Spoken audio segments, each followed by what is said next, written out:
Bonjour, bonjour Yann. Donc, merci de m'avoir donné cette opportunité voilà, de parler un petit peu de ce qu'on peut faire avec Eurist.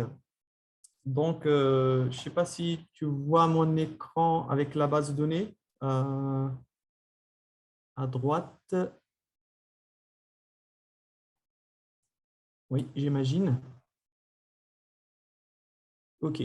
Donc, la base de données Eurist, en fait, nous a permis, dans notre labo en tout cas, de migrer en premier temps toutes les bases, pratiquement toutes les bases, on va dire toutes les bases de données qui étaient sur un ancien système et qu'aujourd'hui, ils sont sur Eurist. On appelle Design. Eurist, il est aussi bien adapté pour les historiens que pour les archéologues, même pour les sciences humaines et sociales, notamment en littérature. Donc, nous, en tout cas, dans notre labo, on travaille essentiellement sur des bases de données en archéologie et en histoire. Donc, nos collègues, assez rapidement, sans avoir des connaissances en informatique, ont pu très vite prendre l'outil en main, commencer tout de suite à être formés et par la suite même à prendre en charge eux-mêmes leur base de données sans avoir à avoir toujours à leur côté les informaticiens. Effectivement, nous, on est là pour les accompagner, mais j'ai des collègues qui ont commencé très vite à prendre en main la base de données. Donc, la base de données côté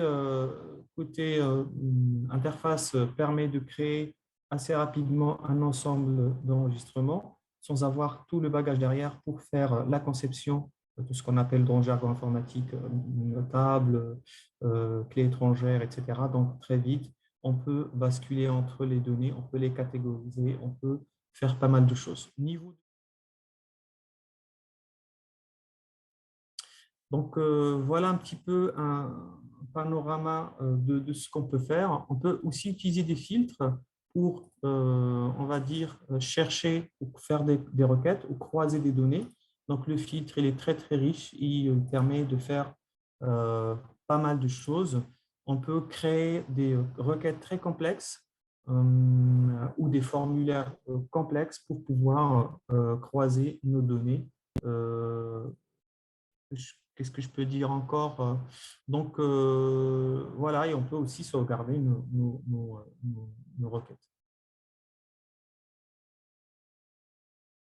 Et donc, pour un peu finir, au niveau interface, donc on peut toujours assez rapidement publier un site web, parfois un peu complexe pour le faire avec d'autres CMS ou d'autres outils. Ici, par exemple, sur X, on peut très vite, avec quelques clics, à travers nos données qui sont déjà présentes, pouvoir générer un site web. Et je peux vous donner quelques exemples des bases que nous avons, par exemple, dans notre tableau, à savoir, par exemple, euh, la base de données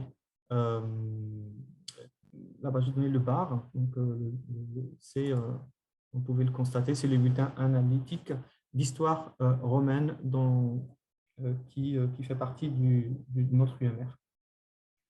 Donc ici, on peut très vite faire des requêtes. Par exemple, vous avez un ensemble de champs que vous allez générer et à travers ces champs-là, on peut commencer à croiser les données et générer des résultats. Donc voilà une autre base également intégrée euh, euh, au niveau de notre laboratoire et également au niveau de la Micha. Je signale que ce sont deux bases qui ont été intégrées par mon collègue Régis Witz, ingénieur de la Micha, et donc que nous avons collaboré ensemble pour la mise en place et le transfert d'autorité. Donc ici, vous voyez, il y a un ensemble de champs. On peut choisir les champs qu'on veut, on peut modifier ou personnaliser, on va dire, les intitulés. Et très vite, je peux par exemple avoir en